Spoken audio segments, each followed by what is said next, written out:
Hello friends, welcome back to my YouTube channel Raftaar study. आज हम पढ़ेंगे basis for segmentation in consumer market. जो market होता है उसमें हम किस बेस पे मार्केट को डिवाइड करते हैं। जैसे कि हमने डेफिनेशन में पढ़ा था कि मार्केट को होमोजीनियस और हेट्रोजीनियस दोनों कस्टमर को एक तरीके से बांट दिया जाता है। उसके बाद मार्केट में वही प्रोडक्ट डेवलप किया जाता है जो कस्टमर की नीड है और वांट्स है। तो ये तो हमने समझ लिया कि कंज्यूमर को डिवाइड किया जाता है ग्रुप्स में, बट किस बेस पे किया जाएगा उसके बारे में हम पढ़ेंगे। ठीक है, तो सबसे पहला होता है हमारा जियोग्राफिक सेगमेंटेशन। जियोग्राफिक सेगमेंटेशन का क्या मतलब होता है? Segmentation of customers based on geographic factor. Geographic factor है वो डिपेंड करता है हमारा अफेक्ट करता है, कह सकते हैं फैक्टर है मार्केट सेगमेंटेशन का। जैसे पहला आता है रीजन।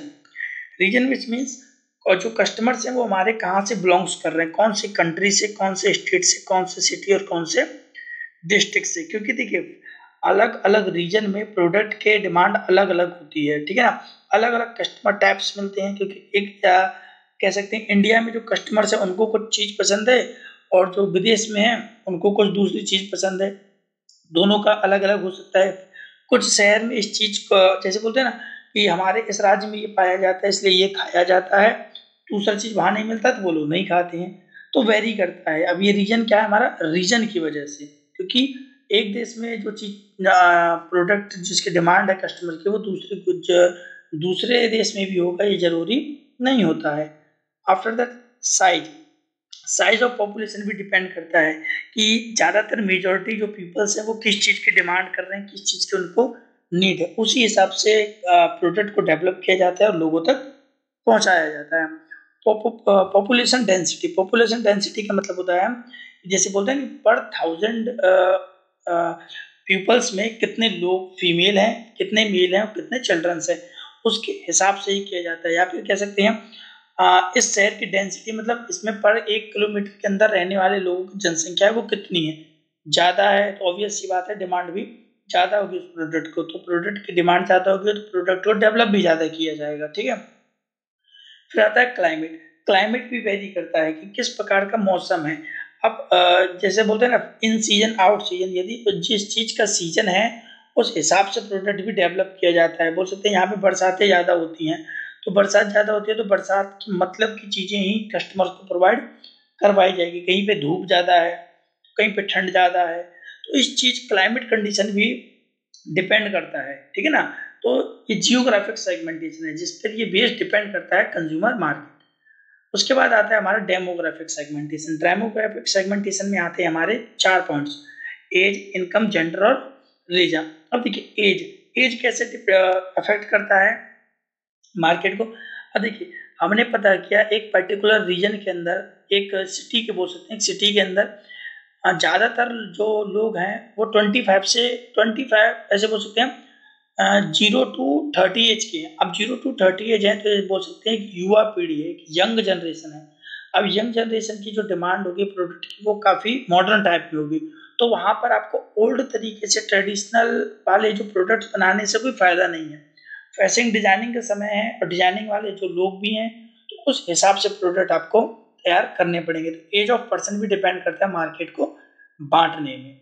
After that income. अब इनकम देखना पड़ेगा कि जहाँ पे इतने जो लोग हैं इन लोगों की एवरेज इनकम कितनी है। जैसे एवरेज इनकम हमने पता किया तो 20,000 रुपये है, तो आपको यहाँ पे एक देखिए 20,000 रुपये एक मिडिल क्लास के लोगों के लिए हो जाती है।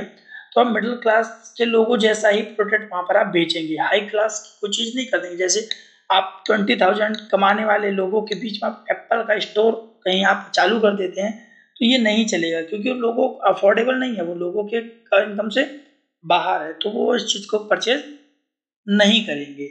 सेम एज आ जाता है जेंडर। जेंडर में देखिए हमने देखा कि यहाँ पे पर्टिकुलर एरिया में मेल ज़्यादा है या फीमेल ज़्यादा है। पता किया हमने कि मेल ज़्यादा है।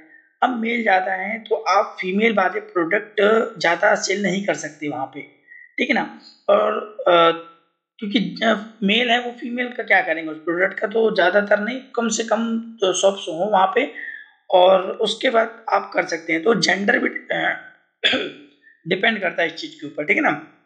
After religion. अब रिलीजन का मतलब होता है हिंदू हैं, सिख हैं, ईसाई हैं या किस प्रकार से मुसलमान हैं, उस हिसाब से भी मार्केट डिपेंड करता है, ठीक है ना। आपको पता चला कि उस एरिया में हिंदू लोग ज़्यादा हैं, आप मुसलमान के जो भी प्रोडक्ट्स है उनको तो प्रोडक्ट सेल कर रहे हैं, तो हिंदू उस चीज़ का क्या करेंगे, तो ऐसे करके बांटा गया है मार्केट को, ठीक है ना।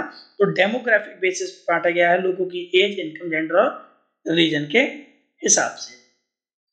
आफ्टर दैट आता है फिजियो सेगमेंटेशन। फिजियो सेगमेंटेशन का क्या मतलब होता है? फिजियोग्राफिक सेगमेंटेशन, इसका मतलब होता है segmentation groups customer according to their life styles. Physiographic का मतलब होता है उनकी लाइफ स्टाइल कैसी है लोगों की, जैसे वो कौन सी एक्टिविटीज करते हैं, उनका एक्टिविटीज मार्केट को बांटने में डिपेंड करता है कि उनके काम क्या। जैसे देखे जाए ज़्यादातर लोग प्राइवेट जॉब्स काम करते हैं, अब प्राइवेट जॉब्स में जो लोग काम करते हैं उनको उसी के हिसाब से कंज्यूमर्स को कंज्यूमर के नीड और वांट्स के हिसाब से प्रोडक्ट को डेवलप किया जाएगा।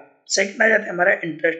अब लोगों का इंटरेस्ट कौन से प्रोडक्ट में है, लोगों का इंटरेस्ट ज़्यादातर देखा जाए हो सकते हैं कपड़ों में है, उनका इंटरेस्ट देखना पड़ेगा कि देखा गया कि ये जो पर्टिकुलर सिटी है उसमें लोग शाम के टाइम पे एक पार्क में घूमने के लिए ज़्यादा जाते हैं, तो आप पार्क वहाँ पे डेवलप करना चाहेंगे, लोगों के इंटरेस्ट के हिसाब से आपने बांट रखा है। फिर ओपिनियन, उनकी राय क्या है, उनकी भी कुछ ओपिनियंस होती हैं, ओपिनियंस देखिए आप, उसके बाद आप मार्केट को एक एटीट्यूड्स आते हैं, एटीट्यूड्स और एक वैल्यूज, तो ये उनके ऊपर डिपेंड करता है कि वो किस प्रकार से आप मार्केट को डिवाइड करेंगे, सेगमेंटेशन करेंगे। तो ये जो दो तीन है इनके हिसाब से मार्केट को सेगमेंटेशन किया जाता है, मार्केट को बांटा जाता है, ठीक है। तो होप सो आपको समझ में अच्छे से आ गया होगा कि बेसिस ऑफ मार्केट सेगमेंटेशन क्या होते हैं। आप इतना लिख दीजिए सफिशिएंट है एग्जाम पॉइंट ऑफ व्यू से।